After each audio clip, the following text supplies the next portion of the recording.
کې الله پاک فرمایي وآتوا اليتامى او ورکی یتیمانو ته اموالهم داغي مالونا ولا تتبدلوا او مبدلوي الخبيث بالطيب هغه خراب مال په مال باندې ولا تاكلوا اموالهم او مخري مال د هغوی الى اموالکم خپل مال سره ګډوډ کړي شوی ځکه الله پاک پدې کې پرېړو خبره کې الله پاک فرمایي وآتوا اليتامى اموالهم یعنی یتیمان خپل مالونه ورکړي مخکې بل دې ذکر راشي چې الله پاک بیا د عید لپاره قواعد و ضوابط مقرر کړي چې په کومو قاعدو طریقو سره تاسو یو یتیم ته مال ورکوي لومبه طریقه خدا را چې یو سړي ماشوم پلار بڑ شو کنه او هغه لا بلوغت ته نه رسیدل نو هغه یتیم دی چې بلوغت ته کوم یو سره ورسېدو بس هغه د یتیمه نه وته بس هغه بیا یتیم نه دی بالغ شو یو سره خزه زنانه یا الک بس هغه د یتیمه نه وته نو یتیم ویل شي هغه چاته چې هغه پلار په کم سنه کې د عمر در رسیدو د بلوغت نه مخکې وفات شي وینو دی یتیم دی اوس د پلار نه مال پاتې شو داغه سربراه نشته داغه نگران نشته داغه پالنې والا نشته د ټول نړۍ د هغه په کور کې یعنی نږدې رشتہ داران مثال لیکي ژوند دی نو نکي کفالت کی کني کې مړ دی مثال نو ورونو کې یو کس دی مشرکې کشرکې یو ذمہواری اخلي په خپل کې کینی هغه فیصلو کې چې به څوک باندې ذمہواری او بیا هغه په گواهی سره د هغه پوره مال دغه په قبضه کې ورکی او باقاعده هغه په لیکلو کې راوړي چې دا مال دی بیا دغه مال چې کوم دی نو تاسو په هغه باندې به د هغه دغه مطابق خرج کوئ مثال بلوغت پورې خو به رسی نو دې به خوري سکیم کنه هغه دی بم او تعالی خو په قسم نه درکړ ته خپلم غریبې فلرم بال بچته نو دا هغه د مال نه په هغه باندې خرج کې دا هغه د مال نه په هغه باندې خرج کې کله چې دا هغه مال مطلب دا ډیر مال دی مثال او تاسو دا کوي د دې لپاره رسول الله صلی الله علیه وسلم فرمایلی دي او بل ځکه عمر سے یو پیره دا خطاب فرمایلی چې بي د یتیمانو مال چې کوم دی نو هغه تاسو په کاروبار کې استعمالوي ځان سره یعنی پاغي باندې لکه تاسو خپل کاروباریان خلک یې دکان مو دی یا لین دین څه کوي د زبکو جایدادونو د هر یو لین دین دی او دا هغه پیسې دومره دي نو هغه کې جنگوا او بیا چې څومره ستا فائدہ وشي نو د هغه مناسبت سره د هغه پیسو کې هغه منافع جمع کوا مثال هغه 10 لک روپۍ دي او تا په یو پلاټ واغښتو او بشل لک له پلاټ واغښتو لسته سره خپل کې لسته د هغه کې او په هغه کې مثال تاسو له 2-3 لک روپۍ فائدہ راغله 2 لک فائدہ راغله نو دا یو لک به د هغه لسو لک سره کې یو لک ستا نو دا هغه به یو لک لک شي او ستاتم خپل یو لک روپۍ ملو شي نو دا یو مثال ما تاسو درکو لړغوتی نو دا به د هغه پیسې به ختميږي نه او ځکه چې هغه نه خو به خرچي کیږي کنه په ماشومانو خو به خرچه کیږي نو لہذا چې هغه دومره مال وي چې هغه تاسو په نو په انصاف سره به هغه راولي اوس الله پاک مخکې احکامات بیا ورپسې فرمایي چې روبه خبره خدا را چې ای خپل مالونه ورکوي نو خپل مالونه خلومبه طریقه د بلوغت د مخکې پای باندې خرج کولی دا نه چې دا غي مال وي او ته په کې تند تیرې دا غي مالم پای باندې نه خرج کې او لوی تند په تیرې تعلیم په نه کې سبقونه په نه مثال نو دا غي پوره تربیت او یو شستا په ذمہواره باندې ځکه چې هغه سره خپل مال او دولت څه کړه هغه به خرج کوا کړه خو به دریغ نه لکه په انصاف سره الله پاک اوس مخکې بدی آیاتونو کې راشي بل خبردار چې الله پاک دا فرمایي ولا تتبدلوا الخبيث بالطيب چې مبدلوي خراب مال په خمال سره مثال پلاټونه ریواغشت او بیا چې کوم دینو خپلات ځان ته پرې خو کار در پلاټ ځان ته پرې خو بیا چې چرته غل ورکو یا د ځمکې سر ته تاوایستو وروسته د هغه له ورکړه، یا مثال غنم جوار دی واغشته هغې یا کجوري دی واغشته یا څه کشمش وغیره دا انګوران وغیره تاسو لین دین پای باندې وکړو، پای کې بیا تقسیم دی وکړو، خراب مال دی هغه له ورکړو، ښه مال تا ځان ته کړو، نو داسې به نه کوې. یعنی هر څیز کې به د انصاف ته ګورئ. الله سبحانه وتعالی فرمایي چې ولا تأكلوا اموالهم الى اموالكم، او مخورئ د هغوی مالونه خپلو مالونو سره ګډ وډ. یعنی مثال تاسو 15 کسان یې او هغه 2 کسان دي، او ته داسې کار کوې چې 10 زره د هغه د خرچې نه مچې او 10 زره د خپل ځان نه مچې. تاسو 15 کسان یې او هغه 2 کسان دي، څنګه راغلي 10 زره روپۍ چې؟ نو داسې انصاف سره به دغه کوې چې هغه 2 کسان دي، نو 2 کسانو خرچه به تېري. تاسو په 15 کسان 10 زره روپۍ دي خرچ کېږي، نو 2 زره روپۍ هغه راغله، نو 6 زره ته واچوه او 4 زره د هغې کله ته واچوه مثال. یا لکه هغه به ته خپله ریش وباسې چې د یو سر په سړي په سر باندې څومره پیسې راځي، نو هغه عمره اچوئ یو ځای، د هغه د مال نه هم پکې اچوه، خپل مال نه هم پکې اچوه، او بیا چې کوم دی هغه خرچ کوه، او بس دغه شان چې په هغه باندې زیاتې ونه شي. د هغه مال هر څه کې به انصاف کوي. ګوره الله پاک یو څیز طرف ته اشاره فرمایي چې زه نه بس داسې ووایم، لکه الله سبحانه وتعالی خو داسې ویلی شو چې بس هلکه انصاف کوئ. نو انصاف خو ډېر لوی مفهوم دی که نه، خو بیا هم پکې لکه چې په انسانانو کې کوم کمی دی، دی په دې ذهنونو کې کوم کیړی دی د نقصان، نو الله پاک بعضې هغه نقصانونو طرف ته چې هغه یې په کس کوي یا په خطا ته کېږي، نو الله هغې طرف ته اشاره وفرمایله چې داسې به کوئ چې بس یاره ګډوډ دی، خو یاره بس خدای یې هم خوري او مونږ یې هم خورو، داسې به نه کوئ. لکه دغه ځان نه به بلکل بولا بالا نه جوړه، ړنده کاته به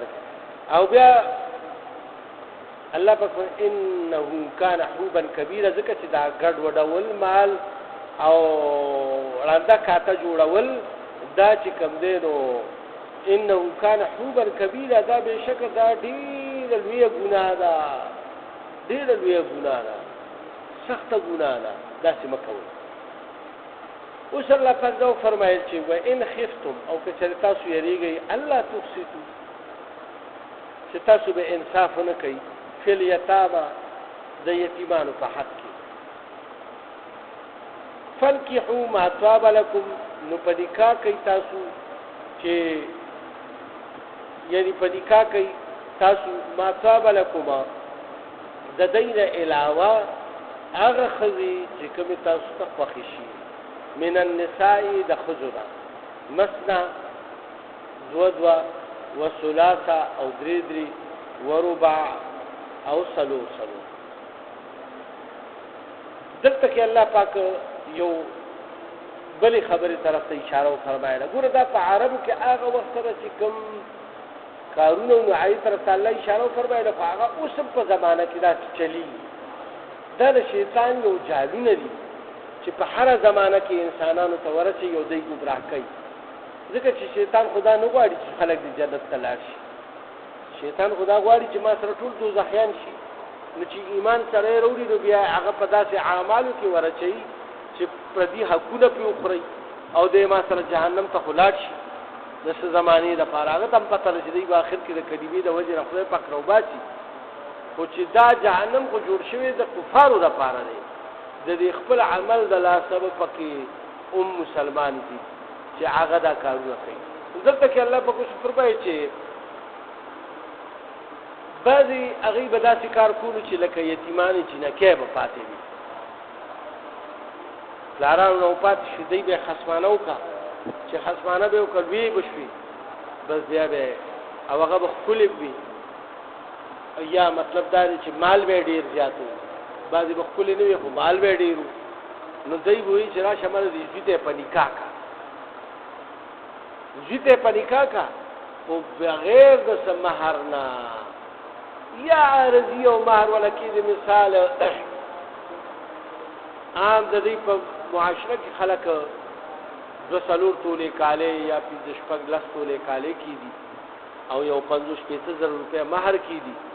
ا دې وای مړه بس یو لزر مہر بوله کیده مو بس یو تولد و کالې بوله کوم یعنی دا هغه مہر چې کوم دای کوم پردو خلق ول ورکی دا اغینه په کم مہر باندې او په کمو پیسو کې دی دا غواړي چې بزدا بزان تکم دوی به خبره ده چې مطلب دا د دې د مال به مونږ ته پاتې شي نو دې کې دا مطلب نو الله پاک د دې لپاره فرمایي چې کچې تاسو تدا يروي فائدې خفتم کچې تاسو یریږي په دې خبره الله تقسطو چې تاسو به یعنی انصاف ونکړئ شي فل یتامى د یتیمانو په حق کې یعنی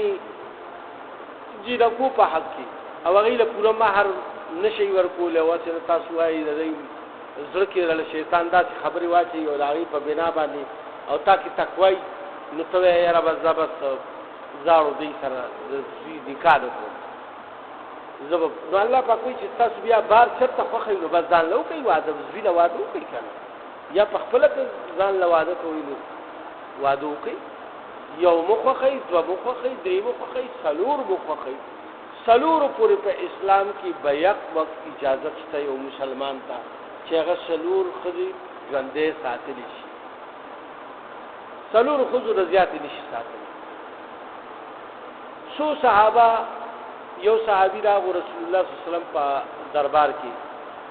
هغه چې کوم دی ایمان وروړو د کفر نه اسلام ته داخل شو دا لس بیان لس بیان رسول الله صلی الله علیه وسلم ته حاضر شو ورته دما خو لس بیان دي ورته چې باندې کې سلور خوخي کاغه پرې دا ورانو ټول طلاق چې لبیا کوم ځای رشتہ راځي بس هغه خپل رشتہ کوي دا پرې دا بس دا چاته یو بل صحابي دا هغه مسلمان شو دا شپږ بیان وي هغه ته دا عرض کوي یعنی مطلب دا دا دو پرې دا بس سلور ځان سره ساتل شي بیا فرمایي چې بل یو صحابي راو هغه پینځوي دغه شانتي یعنی د الله پاک دا به عینین دی یعنی بس صرف سلور پورې عدد الله پاک رسول داغه پس ختم کړ خو الله پاک دا پابندي پر قرآن کې دا نه لګول چې تاسو سلور او زیات شي کولی نو ډیر خلک پدې دغه کې پراتی دي چې یعنی خدای خو نه دی ویلي د دینه مخکې غږ نه کړ پرې خیر دا خبره وګت کوي نو دا د سنتو نمونته او د احادیثو نمونته پته لګي چې رسول الله صلی الله علیه وسلم شتخذ په صحابه باندې پرې خو چې کله هغه مسلمانان شو کفر په وخت کې خدای وی کړه مفسرین او حضرات لیکلي چې په هر مذهب کې چې کوم دینو د زیات خذو د نکاح یعنی جایز وي مثال تاسو به یو واقعا موریدلی دا سليمان عليه السلام چې دا هغه سلبي بیان وي او هغه یو ورځ دا اراده وکړه چې زه به د سلبي بیان ته شپک یو ځای کېږم او ردین مال خدای په ځامن راکی نو زه هغه د الله په لار کې jihad لپاره لګم مجاهدین به ټولو په ان شاء الله ته ایز شو نو چې کله دا هغه د ټولو بیبیانو نه سونه شو د یو بیبی نه یو ماشوم شو هغه چې شو نو هغه لا غر اپا حج غونتی شو یعنی هغه لا تخفي او په دغه باندې غریب معذور نو د نور ورسونه شو نو هغه چې ویلوړو دغه په تخ باندې واچولو نو دې دم الله په سجده پرې وته چې الله ما خدا هغه کړو الله په وحی وروړي ګل چې تا ان شاء الله نو تا ان شاء الله دې ټول نه بری بچی شي دغه بری شي دا ماته ته دې دغه نو هر پیغمبر ته الله سبحانه و تعالی یو خپل طریقې سره هغه دغه کړی د دې نه ثابتېږي چې په مخکینو متونو کې بیبیان زیاتې اوس هم انګريزانو یو کتاب لیکلی چې هغه د خپل مشرانو دا خبره نقل کړې ده چې په تورات او د انجیل دواړو کې د زیاتو نکاحګانو دغه راغلي دا اوس چې هغه په یورپ کې کوم د یو نکاح نه زیات نشي کولی او دا نشي کولی او زموږ په پاکستان کې اوس دا عائلي قوانین چې کوم دی راوستي دي بې د خزې د اجازت نه بغیر بل خزه نشي کولی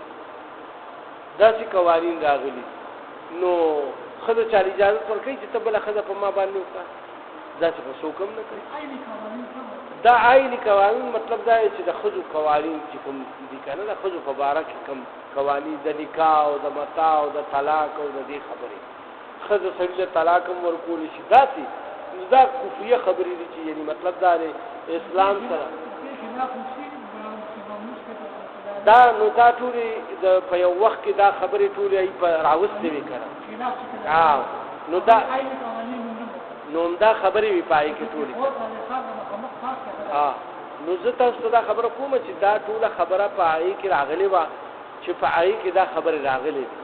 نو دا غي بعضې نقطې اوسم موجودي دي نو هغه نقطو باندې علماء ډېر کار کړی دی اوسم په عین کې هغه نقطې یعنی یو نیمه پکې اوسم شته کنه نو هغه داسې ده چې مطلب یې هغه ختمول پکار دی ولې چې اسلام د څلورو بیبیانو اجازه ورکړی دی په دې کې دا ذکر نشته چې د مخکې بیبي نه به دا تپوس کوي که نه به کوي کنه ده او اوس یو عدالت نه یعنی مطلب دا دی چې یو واقع راغلی ده چې هغه دغه شانتي یو سړي واده کړی دی او بلې ښځې پې دغه وکړو چې د زمانه تپوس نه دی کړی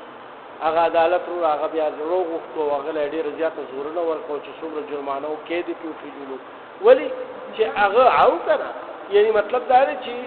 تا د دې ښځې نه تپوس ولې نه دی کړی تا باندې دا پابندي ده چې ته به د دې ښځې نه تپوس کوې باقي په یورپ کې هغوی چې کوم دی نو د یو نکاح نه زیات نکاحګانې هغوی نه جایز کوي دا هغه اثرات دي چې په مونږ باندې وشو ځکه چې په اسلام کې مونږه یعنی هغه کمزوري ده د ایمان کمزوري ده نو چې زمونږ ایمان کمزوري ده نو په مونږ باندې مطلب دا چې مونږ چاله وټونه ورکوو چاله دغه ورکوو غریب په خپله په اسلام باندې نه پوهېږي نو هغه به په اسمبلی کې ستا د قانون مطابق د قرآن مطابق په څه هغه قانون سازي وکړي هغه خو خپل د نفس مطابق کوي یا د خلکو د وټرانو د خوشحالولو خبرې به کوي ولې چې هغوی ته خو ښځه او سړی ووټ چې کوم دی هغوی ته یو خو دی که ښځو والا ډېر وټونه ورکړو نو بس هغه پاس کېږي په دې کې خو دا نشته که نه نو د دې دپاره هغوی خو داسې قانون تاله پاس کوي نه نو د دې دپاره الله پاک فرمایي چې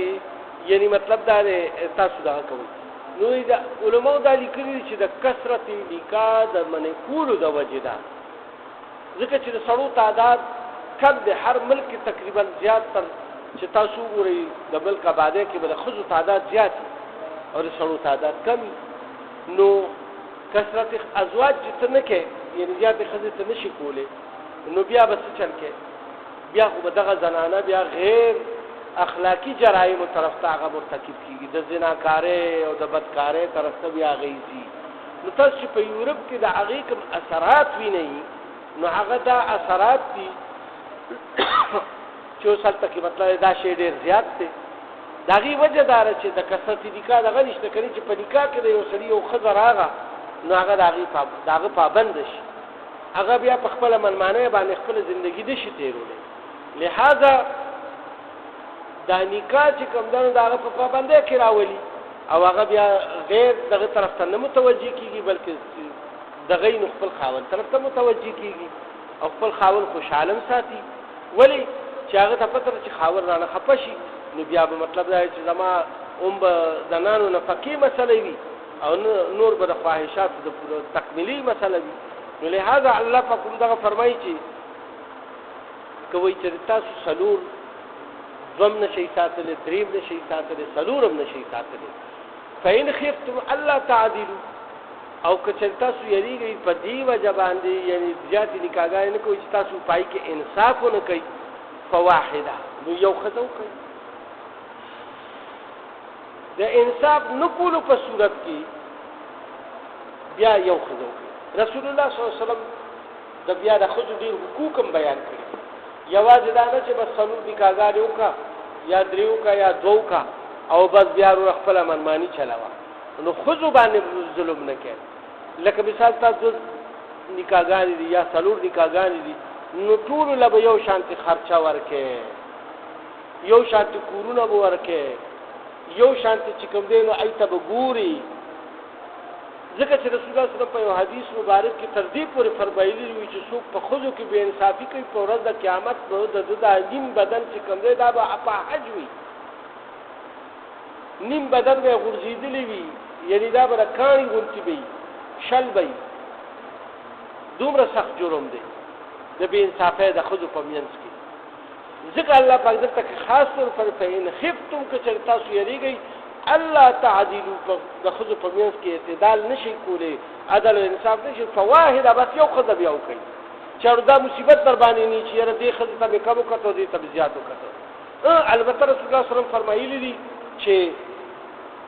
تاسو به په هر یو څیز کې هغه یو شانتې ساتئ، خو د زړه به اعلان هغه د الله په هغه کې دی. مثال ستا په زړه کې یو ښځه زیاته خوښه ده، یو دی